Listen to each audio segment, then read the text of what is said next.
Καλώς ήρθατε στο podcast Ανδρολογίες. Αυτό το podcast είναι μέρος του έργου Άντρες σε τροχιά αλλαγής.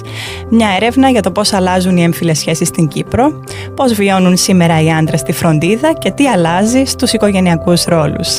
Σε αυτό το επεισόδιο έχω μεγάλη χαρά επειδή έχουμε τη Μαρίνα Κούκου, εκτελεστική γραμματέα της ΠΕΟ και υπεύθυνη για τα ζητήματα της ισότητας, ώστε να κάνουμε μια κουβέντα για την πατρότητα και την ισότητα. Μαρίνα, καλώς όρισες. Ευχαριστώ για την ευκαιρία που μου δίνετε να συζητήσω ή να συμβάλλω σε αυτήν την έρευνα που διεξάγεται, που τη θεωρώ πάρα πολύ χρήσιμη και ελπίζω να αξιοποιηθεί στο έπακρον για να έχουμε ουσιαστικά αποτελέσματα. Πριν ανοίξουμε την κουβέντα μας, πες μας δύο λόγια για σένα, για να σε γνωρίσουμε καλύτερα. Είμαι συνδικαλίστρια, εδώ και 36 χρόνια είμαι στο μηχανισμό της ΠΕΟ. Έχω περάσει από διάφορα πόστα στην ΠΕΟ και το βασικό μου όμως αντικείμενο είναι τα ζητήματα ισότητας και μετανάστευσης. Και ως εκ τούτου συμμετέχω σε διάφορους φορείς, όπως τον Εθνικό Μηχανισμό για τα Δικαιώματα της Γυναίκας, στην Επιτροπή Ισότητας των Φύλων στην Απασχόληση, στο Φορέα Οικογενειακού Δημογραφικής Πολιτικής της κυβέρνησης, και ως εκ τούτου μέσα από αυτή τη συμμετοχή έχω να κάνω με τα ζητήματα πολιτικής και της πρόθεσης των θέσεων της ΠΕΟ γύρω από αυτά τα ζητήματα και όλα τα ζητήματα που περιβάλλουν το κύριο ζήτημα της ισότητας, της έμφυλης ισότητας. Συζητάμε για το ζήτημα της πατρότητας σε αυτό το podcast. Είναι πάρα πολύ τυχερό που σε έχουμε μαζί μας σήμερα, επειδή μπορούμε να κάνουμε μια κουβέντα πολιτικής. Αρχίζοντας από τις υφιστάμενες πολιτικές για την πατρότητα, για την γονεϊκότητα, για την μητρότητα. Τι υπάρχει, τι πολιτικές υπάρχουν? Πολύ συχνά βλέπω γονείς να μπερδεύονται σε σχέση με το τι δικαιούνται, ειδικά οι πατέρες. Μπορείς να μας δώσεις έτσι μια σύνοψη?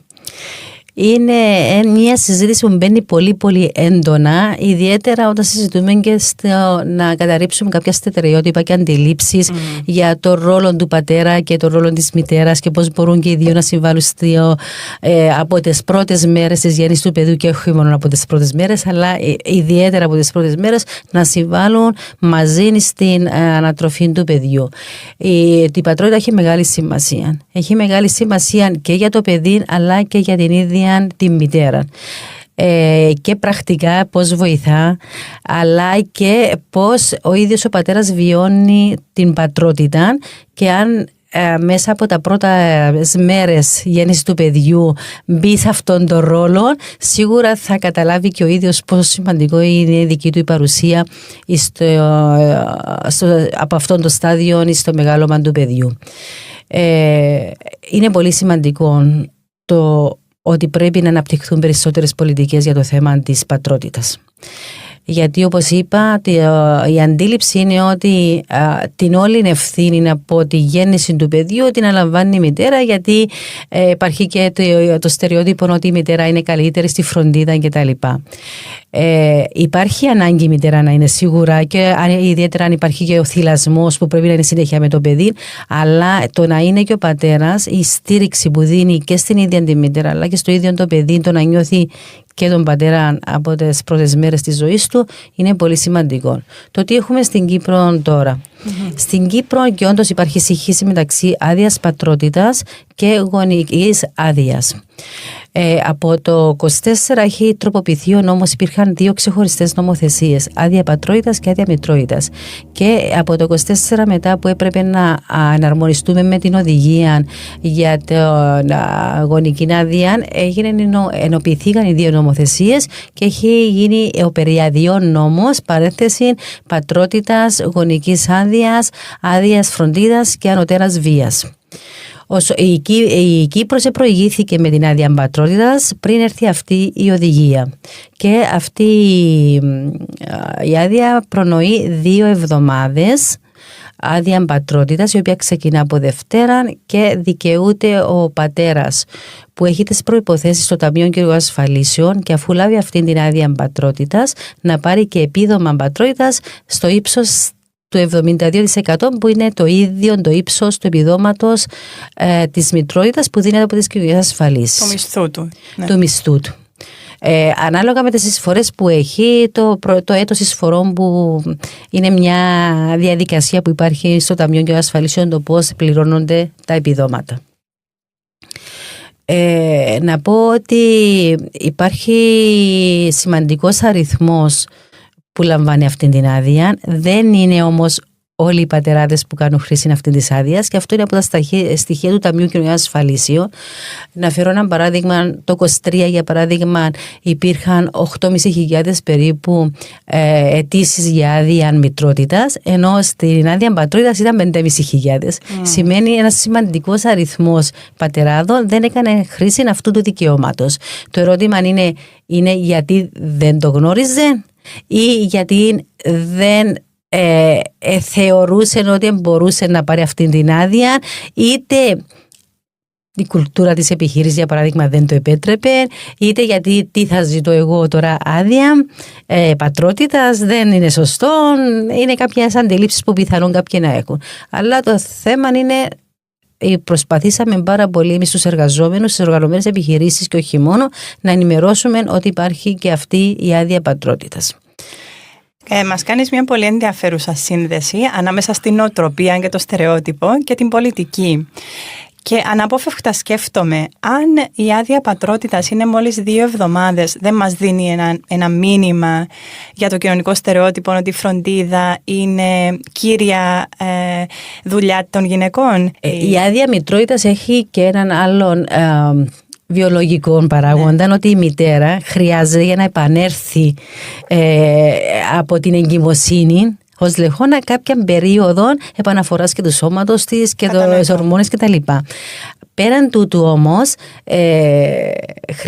υπάρχει και μεγάλη συζήτηση που γίνεται ότι με οικονομικούς όρους, και όχι μόνο στερεοτύπων και τα λοιπά, ότι δεν πρέπει ο εργαζόμενος πατέρας να έχει ευνοϊκότερη αντιμετώπιση στην ώρα της πρόσληψης του από ότι τη γυναίκα, γιατί η γυναίκα σε κάποια φάση θα γίνει μητέρα και θα λείπει συνεχώς από τη δουλειά, είτε για άδεια μητρότητας, είτε γιατί θα αρρωσταίνουν συχνά τα παιδιά. Και μια μεγάλη συζήτηση που γίνεται και σε ευρωπαϊκό επίπεδο, πλέον πιθανόν θα πρέπει να σταματήσει να διεκδικούμε και να κερδίζουμε μόνο για τις μητέρες, αύξηση άδειας μητρότητας για παράδειγμα κτλ., αλλά και για τους πατέρες, για να μην θεωρούν οι εργοδότες ότι είναι ασύμφορες οι γυναίκες με το να προσλαμβάνονται. Είναι μια μεγάλη συζήτηση. Όμως πρέπει να κρατούμε μια ισορροπία και να δούμε και τους βιολογικούς λόγους που πρέπει μια γυναίκα να παίρνει αυτή την άδεια, και σύμφωνα με τον Παγκόσμιο Οργανισμό Υγείας δεν πρέπει να είναι λιγότερο από 6 μήνες η άδεια μητρότητας. Λόγω της περίοδου θυλασμού, έτσι. Σε περίοδο θυλασμού, ναι, και επαναφορά στην κανονικότητα του σώματος της γυναίκας. Και για τον πατέρα σίγουρα το ότι μπορεί να συμβάλλει στη φροντίδα των πρώτων ημερών, που είναι πολύ δύσκολη.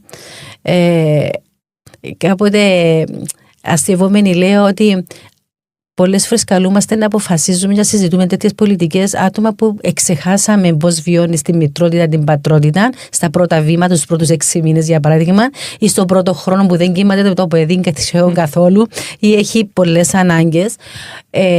Και λέμε ότι 6 μήνες είναι πολλά, μα είναι ασύμφωνο για τον εργοδότη, η επιχείρηση κτλ.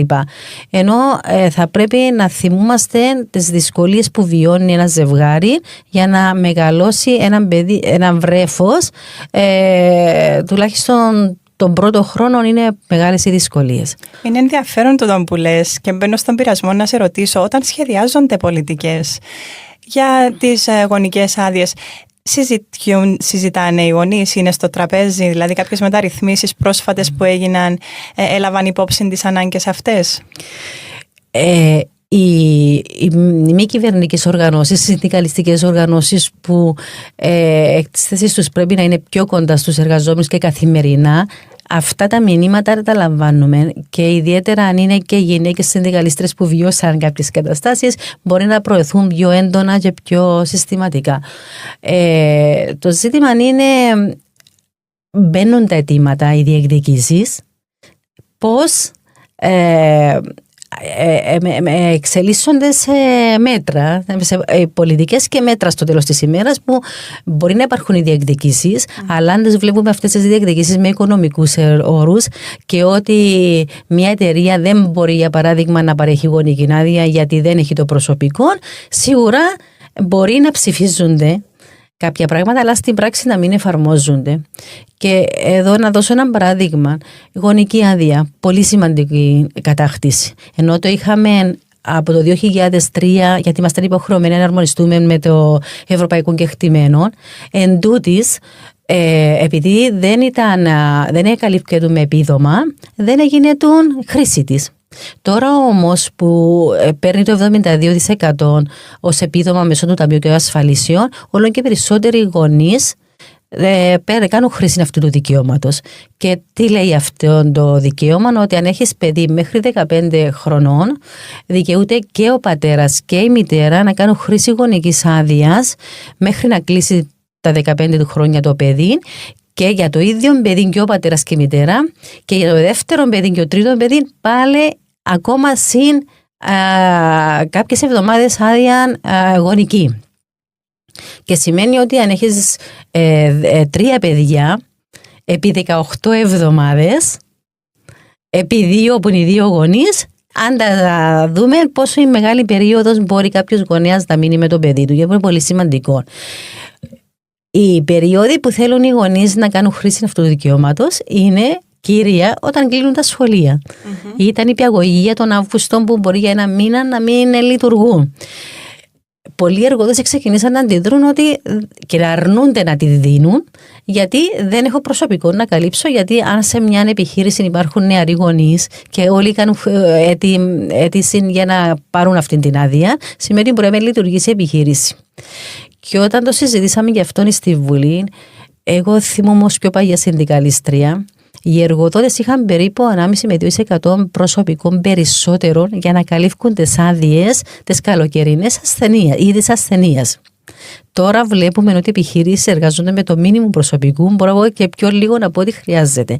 Και όταν προκύψει ανάγκη είτε μητρότητας, είτε πατρότητας, είτε γονικής άδειας και υπάρχει πλην του προσωπικού, τότε θα αντιδράσει ο εργοδότης και δεν θα δώσει. Και είναι αυτή η συζήτηση που πρέπει να γίνει στις εταιρείες, ότι πρέπει να υπάρχει ένα ποσοστό προσωπικού περισσότερο για να καλύπτονται αυτές οι άδειες και να μην υπάρχουν οι συγκρούσεις και να μην υπάρχει και η απάντηση του εργότη: αν δεν σου αρέσει, φύγει, ας πούμε, ή δεν μπορώ να σου τη δώσω γιατί θα ευκεί η δουλειά. Και μπαίνει στο δίλημμα ο εργαζόμενος ή οι εργαζόμενοι, οι γονείς. Κατανοούν ότι όντως έχει πρόβλημα στην επιχείρηση να θα λείψουν, αλλά από την άλλη πρέπει και ο εργοδότης να κατανοήσει ότι έχει πρόβλημα στην οικογένεια που να αφήσω το παιδί. Και πλέον δεν υπάρχει πυρηνική οικογένεια. Υπάρχουν και άλλα ζητήματα. Είναι μονογονή που θα σηκωστεί το πρωί και θα δει το παιδί της ότι ο πυρετός είναι στα 39 και πρέπει να μείνω σπίτι, αλλά έχω 4 ραντεβού να εκτελέσω σήμερα. Πώς θα το πω του εργοδότη? Δηλαδή, δεν είναι. Το αν θα πάει στη δουλειά δεν είναι μόνο δική σου απόφαση της γονέας. Εξαρτάσαι από τα παιδιά, πώς θα ξυπνήσουν το πρωί και τι προβλήματα θα προκύψουν. Γι' αυτό πρέπει να υπάρχει αυτή η ελαστικότητα όσον αφορά το να μπορώ να κάνω χρήση των αδειών που μου δίνουν το δικαίωμα που μου δίνουν οι νομοθεσίες, και όχι να αναπόκειται στον εργοδότη και στην επιχείρηση και στις ανάγκες της επιχείρησης, αν θα μπορώ να το χρησιμοποιήσω. Και μια μεγάλη συζήτηση που πρέπει τώρα πιο έντονα να το βάλουμε. Ήδη ξεκινήσαμε να το βρίσκουμε μπροστά μας, ιδιαίτερα στην δημόσια υπηρεσία, το καλοκαίρι που δεν κλείνουν οι υπηρεσίες και όλοι οι γονείς τον Αύγουστο θέλουν να πιάνουν άδεια, γιατί είναι τα σχολεία κλειστά και τον Ιούλιο και είναι και περίοδος αδειών που πιθανόν άλλοι εργαζόμενοι που δεν έχουν υποχρεώσεις γονεϊκές να θέλουν να πιάσουν την καλοκαιρινή τους στην άδεια. Και ξεκινήσαν και υπάρχουν αρκετές συγκρούσεις και είναι αυτά τα ερωτήματα. Αλλά αυτά δεν πρέπει να τα λύσει ο εργαζόμενος. Πρέπει να τα λύσει η υπηρεσία, πρέπει να τα λύσει η επιχείρηση. Και να μπορεί ο εργαζόμενος ή η εργαζόμενη, αφού έχει αυτά τα δικαιώματα, να τα πάρει. Να επανέλθουμε στην άδεια πατρότητας. Η άδεια πατρότητας στην Κύπρο, όπως είπα, είναι 2 εβδομάδες με 72% επίδομα. Και πρέπει να έχουν τις προϋποθέσεις, γιατί είναι μέσω του Ταμείου Κοινωνικών Ασφαλίσεων το επίδομα. Υπάρχουν γονείς που ενώ κάνουν αίτηση να απορρίπτονται. Και απορρίπτονται γιατί το έτος εισφορών πάει περίπου 1,5 χρόνο πίσω. Και αν κάποια στην περίπτωση της μητρότητας δεν εργαζετούν, όταν θα κάνει χρήση αυτοδικαιώματος και δεν έχει στο Ταμείο και Ασφαλίσεων εισφορές το έτος εισφορών που παίρνουν για το επίδομα, δεν παίρνουν επίδομα. Αυτό είναι χειρότερο. Πες 2 εβδομάδες μπορεί να αντεπεξέλθεις χωρίς επίδομα και μισθό. Αλλά για 22 εβδομάδες που είναι η άδεια μητρότητας είναι πολύ μεγάλη περίοδος να μην έχεις κάποιον εισόδημα. Και είναι μια συζήτηση που ξεκινήσαμε να τη βάλουμε πολύ πιο έντονα και ως ΠΕΟ, ότι πρέπει να δούμε πώς καλύπτουμε με επίδομα αυτές τις περιπτώσεις. Γιατί τι συμβαίνει. Η υποχρεωτική άδεια μητρότητας είναι 11 εβδομάδες. Πολλές μητέρες στις 11 εβδομάδες κάνουν γιατί είναι υποχρεωτικό, δεν έχουν επίδομα, και επειδή δεν μπορούν να ζήσουν χωρίς εισόδημα μισθό λόγω των αυξανμένων αναγκών, χρέη, ενοίκια και οτιδήποτε άλλο, επιστρέφουν πιο νωρίς στη δουλειά τους. Και είναι κρίμα να πιέζουμε να αυξήσουμε την άδεια μητρότητας περισσότερο, χωρίς να έρθουμε να καλύψουμε και τις περιπτώσεις αυτές που ανέρχονται γύρω στο 12 με 15%, να μην τις καλύψουμε με κάποιον επίδομα για να μπορούν να παίρνουν αυτή την άδεια. Είναι εργαζόμενες, μένουν έγκυες, κάνουν αίτηση να πάρουν επίδομα, δεν παίρνουν γιατί δεν έχουν τις προϋποθέσεις των εισφορών στο Ταμείο Ασφαλίσεων και αναγκάζουν να επιστρέψουν πιο νωρίς πίσω στη δουλειά γιατί δεν μπορούν να ζήσουν χωρίς οποιοδήποτε εισόδημα. Πιστεύω ότι η άδεια πατρότητας πρέπει να αυξηθεί. 2 εβδομάδες είναι πολύ λίγες. Είναι πολύ λίγες γιατί ιδιαίτερα τα ζευγάρια που δεν έχουν υποστηρικτικό οικογενειακό περιβάλλον, γονείς γύρω τους να παρέχουν ένα χέρι βοήθειας, η συμβολή του πατέρα και η συνεχής παρουσία του πατέρα στο σπίτι είναι απαραίτητη. Φανταστείτε ένα παιδί κάθε 2 ώρες να θέλει να θυλάσει. Δηλαδή και χωρίς να έχει σταματημό το βράδυ. Πόσο εξαντλημένη είναι η μητέρα και μετά την γέννα και να θυλάζει και να είναι όλη νύχτα ξύπνια. Πόσο χρήσιμο είναι να έχει δίπλα τον σύντροφο της, τον σύζυγό της, για να μπορεί να τη βοηθήσει να αντεπεξέλθει με τα καθήκοντα και του νοικοκυριού αλλά και του παιδιού. Μας περιγράφεις ένα σφιχτικό κενό φροντίδας, το οποίο εκτείνεται από τις πολιτικές μέχρι τις νοοτροπίες, μέχρι τα πρακτικά ζητήματα και τα εργασιακά ζητήματα. Αναρωτιέμαι ποιος καλύπτει αυτό το κενό της φροντίδας. Μίλησες για υποστηρικτικό δίκτυο, για οικογένειες. Υπάρχουν άλλες πολιτικές που μπορούν να καλύψουν αυτό το κενό φροντίδας? Υπάρχει μεγάλο πρόβλημα διαχρονικό στην Κύπρο οι δομές φροντίδας παιδιών. Έναν αριθμό να σας δώσω, ότι η πρόσφατη έρευνα των υπηρεσιών κοινωνικής ευημερίας έδειξε ότι 3.770 παιδιά είναι σε λίστα αναμονής για μια θέση σε βρεφοκομικό παιδοκομικό σταθμό. Υπάρχει μεγάλη έλλειψη για δομών για 0 μέχρι 3 ετών να αφήνουν τα παιδιά. Υπάρχει ένα σχέδιο επιδότησης τροφίων παιδιών σε βρεφοκομικούς παιδοκομικούς σταθμούς, αλλά τι συμβαίνει εδώ? Εάν και εφόσον δεχτεί ο βρεφοκομικός σταθμός η δομή αυτή να μπει στο σχέδιο. Αν μπει στο σχέδιο, για 2 χρόνια δεν πρέπει να βάλει οποιαδήποτε αύξηση. Από την άλλη, η πλειοψηφία των δομών, γύρω στο 75-80% είναι ιδιωτικές, λειτουργούν ως επιχειρήσεις. Δεν μπορούν για 2 χρόνια να μην βάλουν αυξήσεις. Λένε οι επιχειρήσεις. Δεν εντάσσονται στο σχέδιο. Με αποτέλεσμα να μην δικαιούνται οι γονείς να πάρουν επιδότηση, γιατί ο σταθμός που βρήκαν δεν είναι στο σχέδιο. Και είναι ένας φαύλος κύκλος το πώς, αν είναι σωστή πολιτική, να υπάρχει αυτή η επιδότηση, ή θα έπρεπε με αυτά τα λεφτά που δίνονται για επιδότηση να δημιουργηθούν κρατικές δομές φροντίδας ή κοινοτικές. Οι κοινοτικές έχουν άλλα προβλήματα, γιατί είναι μέσα από την επιχορήγηση που πρέπει να γραφειοκρατικά να κάνουν πολλές διαδικασίες και παίρνουν μέχρι το 80% της επιχορήγησης των λειτουργικών εξόδων. Με αποτέλεσμα πολλές δομές κοινοτικές να κλείνουν, γιατί δεν μπορούν να βρουν αυτόν το υπόλοιπο 20%, εκτός να κάνουν συνέχεια εκδηλώσεις ή να χρεώνουν τους γονείς όλο και περισσότερο για να αυξάνουν τα τροφεία ή μέσα από τις εκδηλώσεις, κυκλοφορία λαχείου κτλ. Για να μπορούν να καλύψουν τα έξοδα. Και ήταν μια με πολύ μεγάλη κατάκτηση η κοινοτική σταθμή, γιατί εμπλέκεται η τοπική κοινωνία. Εμπλέκεται σε κάθε χωριό, αφού εκτιμάτων ότι χρειάζεται είτε παιδοκομικών είτε ακόμα και για άλλα εξαρτώμενα άτομα και ηλικιωμένους, η τοπική κοινωνία με τις ανάγκες της να δημιουργήσει μια δομή. Και αυτόν το κράτος πρέπει να κάνει.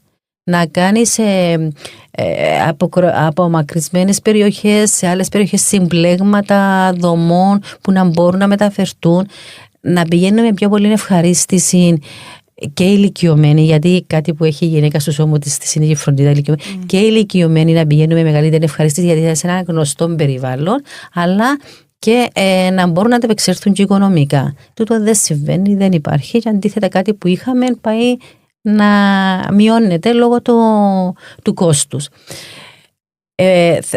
Θα πρέπει να γίνουν περισσότερες δομές. Δηλαδή, από τη στιγμή που κάποια θα μείνει έγκυος, το πρώτο πράγμα που θα κάνει είναι να ψάξει να βρει δομή. Και σκεφτείτε πόσο δύσκολο είναι και πόσο τότε υπάρχει έλλειψη στις δομές αυτές, ιδιαίτερα σε βρεφική ηλικία. Και αυτό δεν είναι τώρα σύνο. Για χρόνια. Κάποιες οικογένειες βρήκαν τη λύση με οικιακές εργαζόμενες. Αλλά δεν θα πρέπει να είναι λύση. Γιατί οι οικιακές εργαζόμενες έρχονται για τον οικοκυριό χωρίς οποιαδήποτε κατάρτιση φροντίδας παιδιών. Έχουμε απαιτήσεις να φορτώνουμε και τις οικιακές εργασίες αλλά και τη φροντίδα των παιδιών, με αποτέλεσμα να μην είμαστε σίγουροι τι γνώσεις, ακόμα και τη γλώσσα, τι παίρνουν τα παιδιά από τα πρώτα χρόνια, από τις πρώτες μήνες της ζωής τους. Και δεν είναι στην άτυπη φροντίδα. Άτυπη φροντίδα είναι ένα άλλο μεγάλο ζήτημα, το οποίο θα έπρεπε να ανησυχεί το κράτος, γιατί δεν είναι μόνο η οικογένεια, και αυτή είναι η αντίληψή μας. Η οικογένεια δεν είναι η μόνη υπεύθυνη για τα παιδιά. Είναι το κράτος που πρέπει, γιατί αν δεν βοηθήσουμε την οικογένεια να μεγαλώσει σωστά τα παιδιά από τα πρώτα βήματα και να δώσουμε εκείνες τις ευκαιρίες και εκείνες τις δομές, θα τρέχουμε μετά με καταστολές για άλλα ζητήματα που πιθανόν να προκύπτουν, αντικοινωνικής συμπεριφοράς κτλ. Έχει μεγάλη σημασία το πώς αντιλαμβανόμαστε τον ρόλο του κράτους στη στήριξη της οικογένειας. Αν θεωρούμε ότι ο κράτος είναι κάτι ξένο από την οικογένεια και η κάθε οικογένεια ανάλογα με το βαλάντιο της, το οικονομικό, να αναλάβει να αγοράζει υπηρεσίες και αν υπάρχουν υπηρεσίες, ή αν θα πρέπει ο κράτος να λάβει μεγαλύτερο ρόλο, το ρόλο που του αρμόζει και εμείς πιστεύουμε ότι πρέπει να έχει, σε αυτόν το ζήτημα το μεγάλο της φροντίδας. Αν δεν το κάνει, θα μιλούμε, και είδαμε κάποτε όταν μιλούμε για πολιτικές καταστολής, πολιτικές προληπτικές, θα έχει να κάνει και με την πρόληψη. Γιατί μακροχρόνια μπορεί να σου προκύψουν διάφορα ζητήματα, γιατί δεν παρήχαμε τα σωστά εφόδια στα πρώτα βήματα της ανάπτυξης του παιδιού. Νομίζω ότι το κράτος έχει και ένα ρόλο, πέραν από τις πολιτικές που μας περιέγραψες, ένα ρόλο να εκπαιδεύσει σε σχέση με την ισότιμη κατανομή της φροντίδας ανάμεσα στα φύλλα. Το κράτος για να λειτουργήσει χρειάζονται πολιτικές, αλλά και πώς προσεγγίζει τα διάφορα ζητήματα. Πολλές φορές η παιδεία θα συμβάλλει στην εύφυλη ισότητα, η παιδεία έτσι, η παιδεία έτσι. Το θέμα είναι η λειτουργία της παιδείας και η κατεύθυνση που δίνεται από το Υπουργείο. Και βλέπουμε μια οπισθοχώρηση σε αυτά τα ζητήματα και στις αντιλήψεις. Αν βλέπουμε παντού τα εξελίσσεται πατρίς, οικογένεια, θρησκεία. Ζούμε σε μια πολυπολιτισμική κοινωνία. Είμαστε μια ευρωπαϊκή χώρα. Εάν επανέλθουμε σε αυτά τα ζητήματα, είναι ότι αποκλείουμε οικογένειες. Δεν είναι όλες οι οικογένειες η πυρηνική οικογένεια που ξέρουν πατέρας, μητέρα και γύρω-γύρω παππούζι, γιαγιά. Με όλους τους άνισους ρόλους. Υπάρχουν οι μονογονικές οικογένειες, υπάρχουν οι μητέρες που έκαναν παιδί γιατί θέλουν να κάνουν παιδί αλλά δεν έχουν τελέσει γάμο. Υπάρχουν οικογένειες μεταναστών. Δηλαδή είναι η κοινωνία την πρέπει να την μελετούμε καθημερινά, το τι συνθέτει αυτή την οικογένεια και να προλαμβάνουμε κάποια πράγματα. Όχι να έρχονται οι εξελίξεις και τα διάφορα ζητήματα να τρέχουμε μετά να αναπτύσσουμε πολιτικές. Χάνουμε το παιχνίδι με αυτόν τον τρόπο. Και βλέπουμε τώρα να υπάρχει για αυτό το ζήτημα, να υπάρχει ένας αποκλεισμός, να λέμε ότι δεν είναι σωστό, αν δούμε μια οικογένεια που δεν είναι η οικογένεια που είχαμε μέχρι σήμερα στο μυαλό μας. Και αυτό είναι ένα μεγάλο ζήτημα το οποίο χειροτερεύει όσο πάει, αντί να προοδεύει. Και αυτό δεν μπορούμε πλέον να λέμε μόνο η παιδεία και η παιδεία. Ποιοι διδάσκουν, ποιοι καλλιεργούν γνώση και συνείδηση στα σχολεία. Και οι γονείς, πολλές φορές ρίχνουμε τις ευθύνες στις γονείς. Οι εκπαιδευτικοί σπουδάζουν για να είναι εκπαιδευτικοί και θα οφείλαν να προσφέρουν σωστά την εκπαίδευση. Οι γονείς δεν σπουδάζουν, δεν επιμορφώνονται που θα έπρεπε να το κάνουν, αλλά δεν παίρνουν πτυχίο να είναι γονείς. Βρίσκουν μια κατάσταση μπροστά τους και μπορούν να το εξέρθουν πολλές φορές και όχι με τον καλύτερο τρόπο. Γι' αυτό θα έπρεπε το κράτος να έρθει να συμβάλλει εδώ για να μπορέσει να στηρίξει και να αποτραπούν φαινόμενα, αντιλήψεις, στερεότυπα που μπορεί να ξεκινούν και από την οικογένεια, αλλά εκχολάπτονται στο σχολείο δυστυχώς. Και είναι αυτό η μεγάλη ανησυχία μας. Μαρίνα, ευχαριστούμε πάρα πολύ που έφερες στο podcast μας τόσο εμπεριστατωμένη γνώση σε σχέση με τις πολιτικές φροντίδας και ισότητας. Είναι συναρπαστικό να μιλάμε μαζί σου. Υπάρχει κάτι καταληκτικό που θέλεις να πεις σε σχέση με την φροντίδα και την ισότητα? Σίγουρα η φροντίδα είναι βασική προϋπόθεση για να επιτευχθεί και η ισότητα. Για να επιτευχθεί η ισότητα, σημαντικός παράγοντας είναι και η γυναίκα να βρίσκεται στην αγορά εργασίας, γιατί ολοκληρώνεται και σαν άνθρωπος, αλλά μπορεί και να χειραφετηθεί, να έχει την οικονομική της ανεξαρτησία και να ολοκληρώνεται σαν άνθρωπος. Και να εκπληρώνει ακόμα ένα ρόλο της και όχι μόνο τον ρόλο της μητρότητας. Εάν αυτά τα δύο δεν τα δούμε χωρίς να μετρούμε οικονομικά το πόσο θα στοιχήσει, δεν θα έχουμε ποτέ βελτίωση στα ζητήματα ισότητας. Και από την άλλη, καλούν τις γυναίκες να κάνουν παιδιά, τα νεαρά ζευγάρια να γεννούν, γιατί έχουμε πρόβλημα δημογραφικό.